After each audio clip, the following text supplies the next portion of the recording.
people get so fixated on the scale and what that says, especially with diet culture being so prominent, right? Everyone is told that you need to lose fat, you need to diet, that's what it is. And unfortunately, that's not applicable to everyone. And weight at any given situation can be impacted by so many other factors. And it's not the best indicator of health either. And it's a very temporary situation. So people get lost on the here and now and how I feel, instead of understanding that just like you may have lost 10 pounds or gained 10 pounds, right? That happened over a period of time. You have the ability to do that. Now let's find a way that's sustainable within your lifestyle to get you to where you want to be and keep that.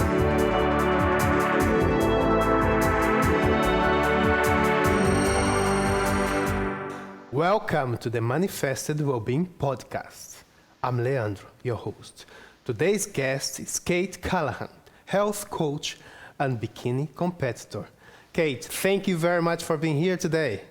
You're very, very welcome. Glad I could join in. Oh, great. My first question is how you firstly got interested in sports? Well, I grew up an athlete. My entire life, I dedicated my life to basketball. That was like my one dream. If you guys have seen Love and Basketball, I wanted to be Monica Raymond-Call. Like that was my end goal. So I spent my entire childhood, growing up and playing basketball. I ended up going to college and playing Division I basketball. And I had a contract to go overseas and play in France. However, my senior year, I actually tore my patellar tendon. And once I got injured, I got out of the contract and had to have knee surgery. And so that was kind of the point that changed the trajectory of my life. And through rehab, I got into just getting stronger, falling in love with getting stronger, watching my leg literally grow from like skin and bone to having muscle. And through that process, I just really wanted to get into training.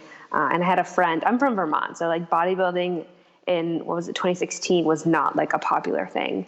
And I had a friend that was like, you should try bodybuilding. And I was like, what? And of course I thought in my head, like, you think of like women's physique, like the bigger, more buff girls. And I was like, I couldn't do that. Like, no way. And then I found out about bikini and I was like, let's go for it. And so that's kind of what brought me into this realm. Okay. How old were you when you had this accident, this injury? 18? No. I guess I just turned 21. Yeah. Yeah, okay, and how long did it take you to do the whole rehab? Because sometimes knee injuries, they take ages. Very long. I was in a straight leg brace for 6 weeks, and that was just the very beginning. I couldn't do much at all. I remember it was winter, and it was 2 days post-surgery, and my mom would kill me if she knew this. But I remember I was laying on the couch and I was like, I can't sit here and not do anything. Like, this is where I need to make a choice. Either I'm going to sit here and let this decision, this situation break me, or I'm going to change it. And I remember getting up off the couch onto my crutches and crutching down. Luckily, we're only like a quarter of a mile from a gym. Crutching down to the gym, literally sitting on a bench with my leg up and just lifting weights. Like 2 days post-op, I was like, I can't sit here. And so every day when she'd go to work, I'd crutch down there just to be in the gym and do something. And so that's kind of how I got into it. And then I just had to do, rehab. You had to do ultrasounds and stuff like that to get, the muscle firing again. And that was really frustrating. I remember, like, it's the little things you take for granted, like the ability to like extend your leg. Like I couldn't move my leg at all, even out of a brace. It just dangled. Like you have no strength. So it's a very humbling experience, but it also it breaks you down and it challenges you to overcome something, not only physically, but mentally. And that's another thing I love about bodybuilding in general is there are so many mental tests. Like it's not just about the fat loss. People focus on the fat loss, but there are so many mental tests along the way that when you overcome them, you learn so much more about yourself and what you're capable of. And that is the beauty, I think, of the sport. And what is your goal for bodybuilding at the moment? You're as a bikini competitor, as coach, what's your specific goal? Yeah, so as a competitor, I would like to be an IFBB pro. I would love to one day step on that Olympia stage and represent, America in, the IFBB league as a competitor for pro physique. And then as a coach, I love what I do. I am such a nerd of the sport, and I can't thank Dr. Bill Campbell, who's been on this podcast enough for taking me on into his lab, the things that we get to study, metabolic adaptations, fat loss, fat gain, you name it, it's right in the niche of what I love to do, and it only makes me a better coach.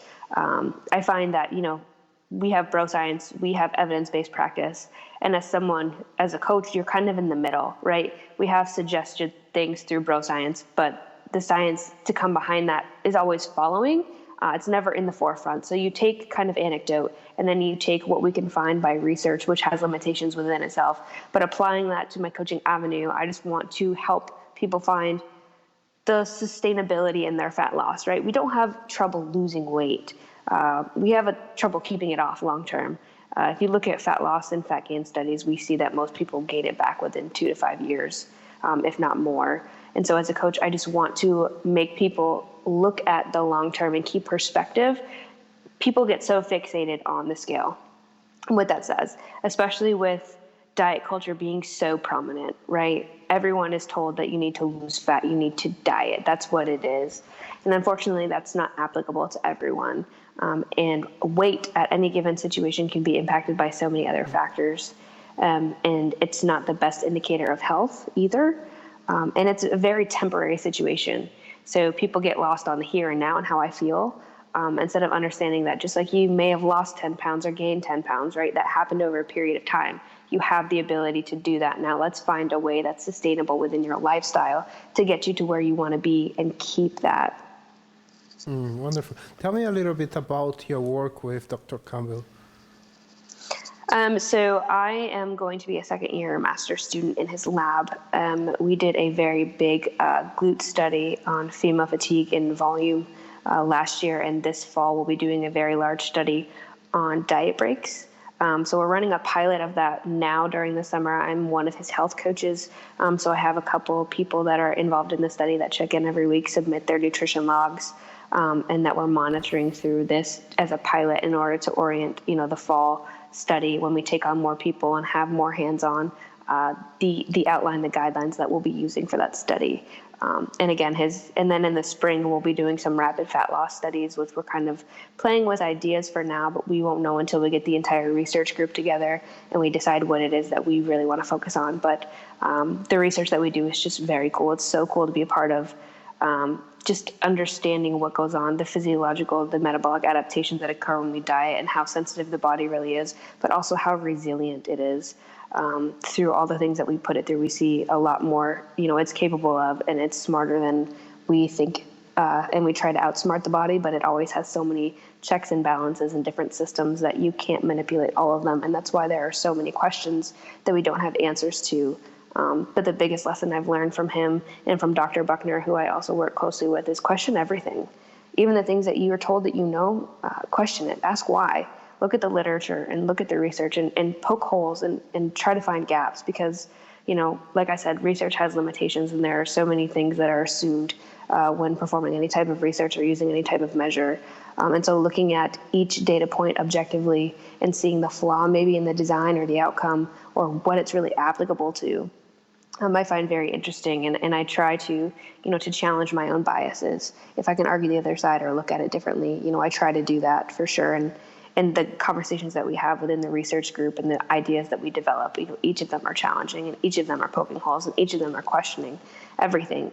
And when you can have those types of conversations and try to remove bias, it just promotes greater growth. And so I'm really excited to see where our research group will go. Amazing. And as a coach, with what type of population are you working with? A general population, specific for athletes, bikini competitors? So when I first got into coaching, I worked with a lot of athletes, female athletes, high performance output basketball players in particular, just getting into like how to train adequately for that, how to feel adequately for that. And then once I got into bodybuilding, I started working with just lifestyle people because I started to understand the impact of training and nutrition together when you pair them properly, when you feel the body correctly, and you implement, training strategies that take into consideration intensity and volume and load and frequency, that you can go ahead and feel them properly to get changes without having to do too much of anything, honestly. It's just understanding proper nutrition, getting enough protein, sustaining that, and being very clear with what the training goal is. Not everyone can experience body recomposition. We wish that they could, right? But unfortunately, everyone's like, well, I want to lose fat and I want to put on muscle, but I don't want to get bulky, which I hear a lot from women. But lifting weights definitely doesn't make you bulky. I'm over here trying to get big. And so that's how I started. And then when I got into competing myself and I aligned myself with Paul Revelia, who's my coach and head at Pro Physique, he started mentoring me more about the guidelines of bodybuilding coaching. Yep. And through that journey with him, I started working more and more with physique competitors. And now I work with a lot of bikini girls. I do have a classic physique guy that I'm excited that I'm helping with his prep. And I have a couple figure girls as well. So I'm just getting more and more into that. But again, it's very niche. And I love my lifestyle clients. And at the end of the day, I think that bodybuilding is glorified. But it is a lifestyle that we all truly live. I think bodybuilders in general are just a little bit more type A, a little bit more neurotic, if you will, in nature, which is completely fine. I'm picking on myself here, as I am very much that way.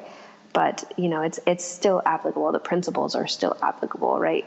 You had to start somewhere. You didn't just go from, never dieting or understanding nutrition to being a pro bodybuilder. You had to learn along the way, what that looks like, what nutrition looks like, what training looks like, and how it applies best to you. And it's the same principles that I use to coach my competitors, in lifestyle. It's just a little bit more hands-on, a little bit more aggressive, a little bit more, you have to be more headstrong. You have to have those habits in place. You have to understand, and I very much coach my clients on this, is the physiological and mental changes that you will occur during your deficit, during that aggressive time. When you get closer and closer to stage lean, your body doesn't give a shit about how lean you are, how much more fat you have to lose. It cares about being healthy, right? So it's adapting and understanding those adaptations, understanding how it happens to your mental state, your sleep, your stress levels, your period, your menstrual cycle. I have all my clients track that stuff because it is important.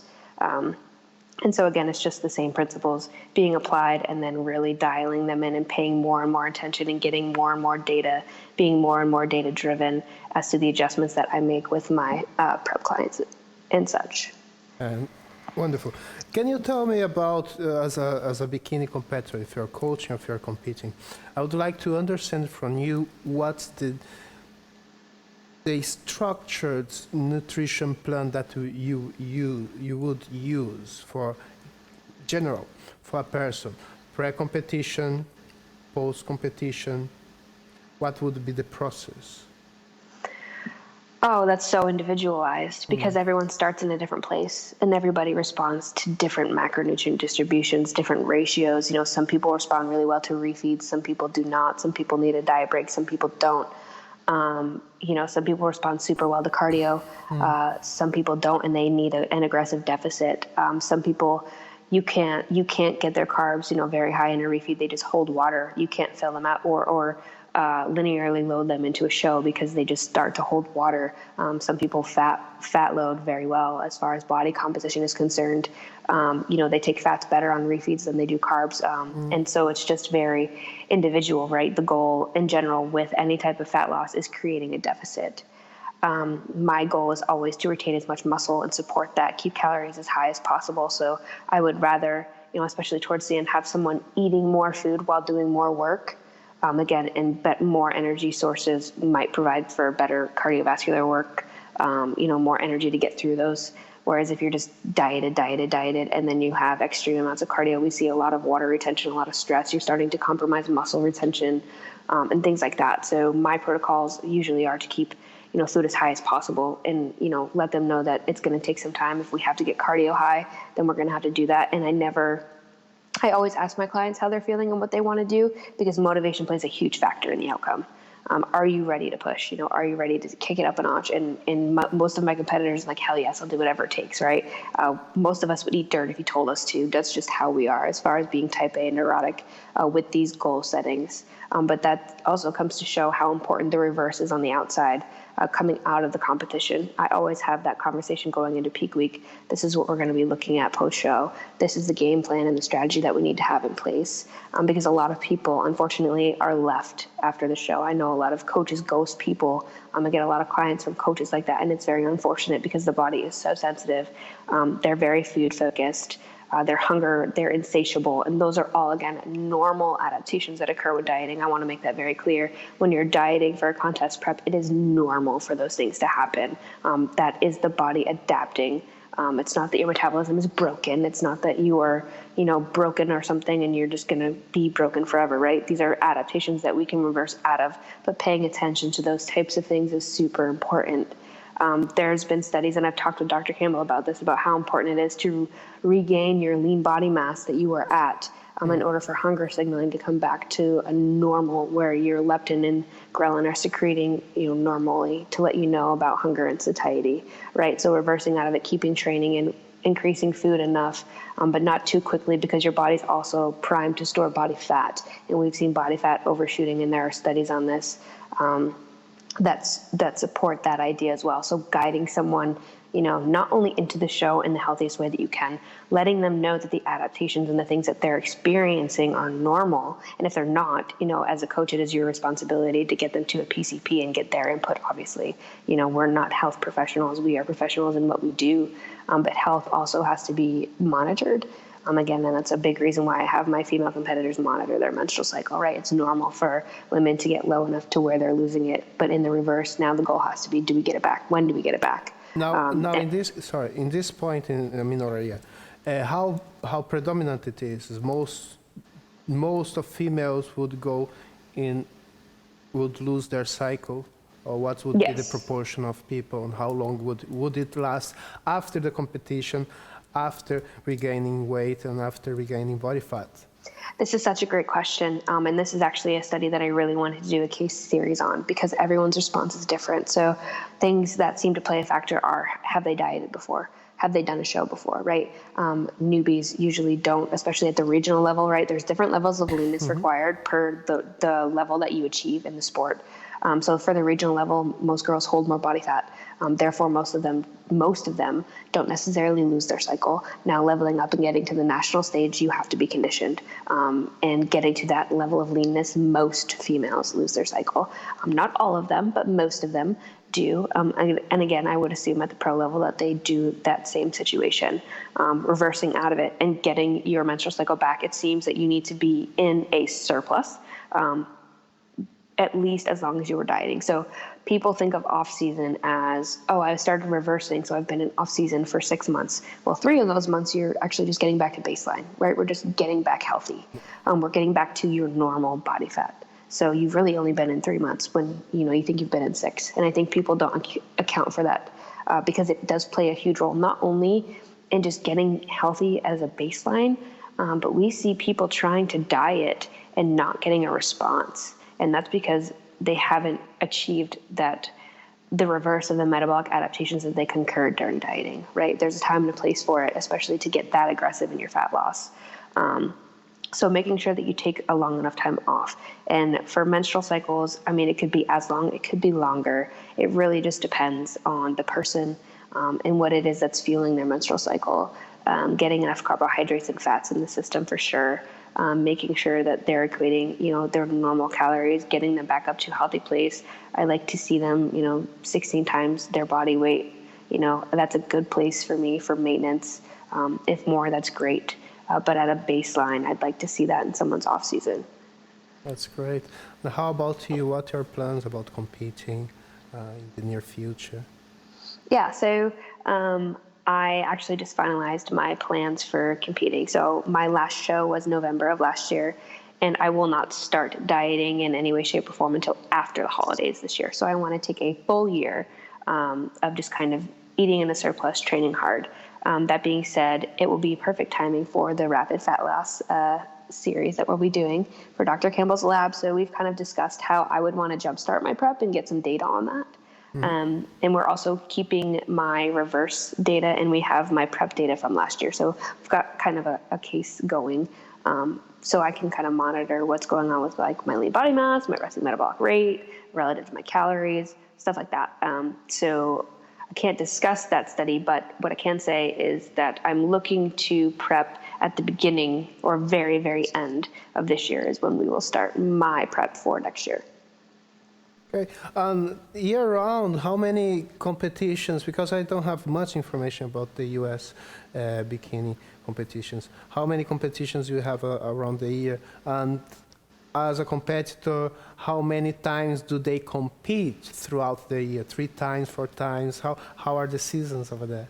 So, wow, there are lots of competitions. I'll just say that there are tons.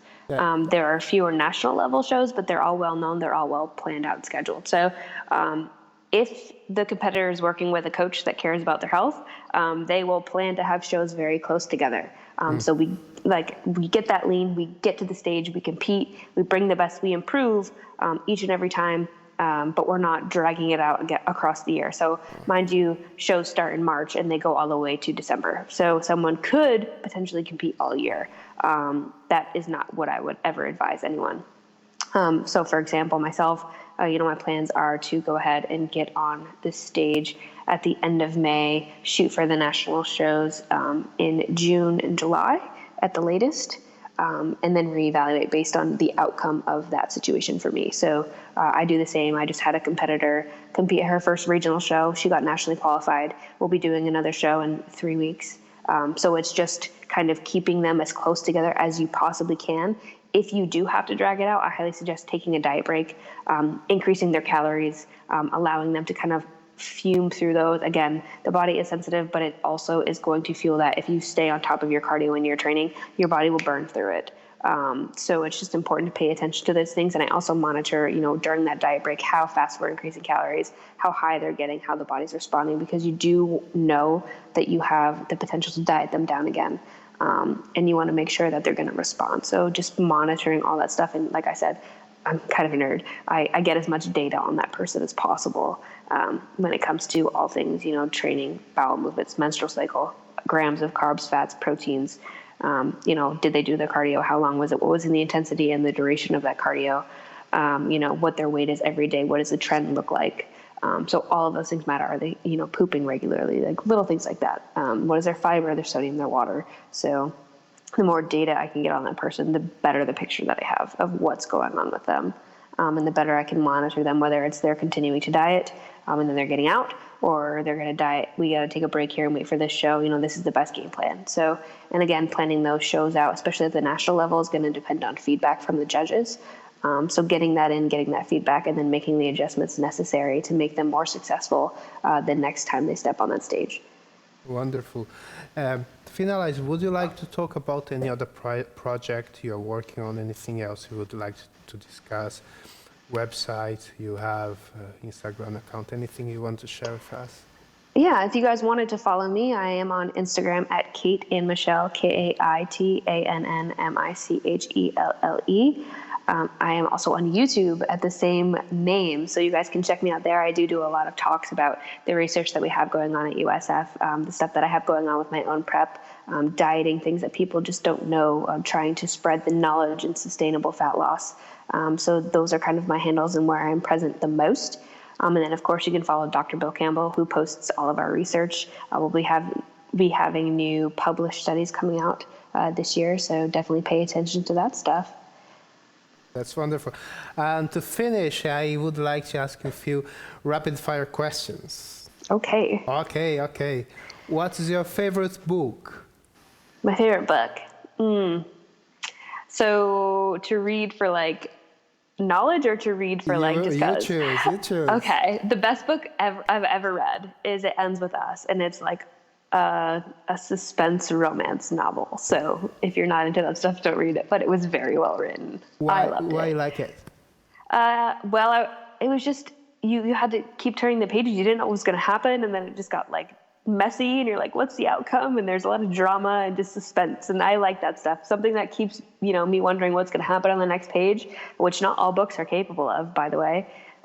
It was great. I read it in a day, so that just speaks to how well it was written. That's good. What's your favorite movie? My favorite movie? Oh gosh, The Grinch. I love The Grinch. I love all things Christmas, and the Jim Carrey one. I haven't watched the new one because I'm afraid that if they didn't recreate the movie to incorporate everything, it's not as well done. I'll have a feeling about it, so I just haven't seen it. But The Grinch. Okay. Your favorite hobby? My favorite hobby. Oh my gosh. I love what I do. I love training and I love studying. So it's kind of like those things. Like I live the lifestyle, but I love it. Like it's just so fulfilling to me. Outside of that, I like to read. Yeah, those types of things. I like to dance. That's fun, but I don't like dance for any given situation or scenario. I'm not very good at it, but it is fun. What kind of dance you do? You do like... I don't really know that it would be considered any type of genre. Yeah. It's like me trying to. Have you seen Hitch? You know, the two-step and the. Okay. Yeah, that's cool. me. That's me. Oh, that's cool. And an inspirational person for you? Oh my goodness gracious, Oprah.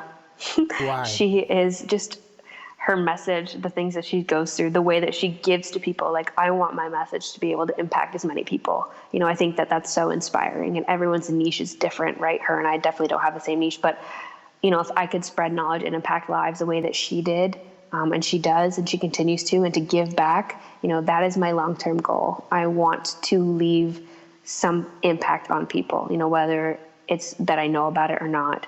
That doesn't matter. Just like if my messages can help someone, if a YouTube video helps someone, if an Instagram post helps someone, if my knowledge with training and nutrition and fat loss and goals and sustained health and the differences and all that stuff, if that can help someone, impact them, like that is my long-term goal with everything that I do. So she's very inspiring to me. Nice. A place you would like to visit? Australia. 100% Australia. What's nice about Australia?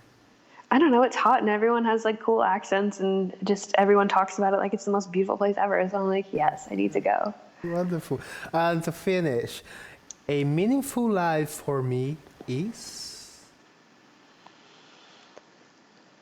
A meaningful life is one that leaves something behind for everyone. Like I said, that would be the most meaningful thing, is just to be able to impact lives and enhance them and make them better, whatever that might look like for someone. Kait, thank you very much for your time. You're nice very welcome. Nice to talk to you. Cheers. You as well.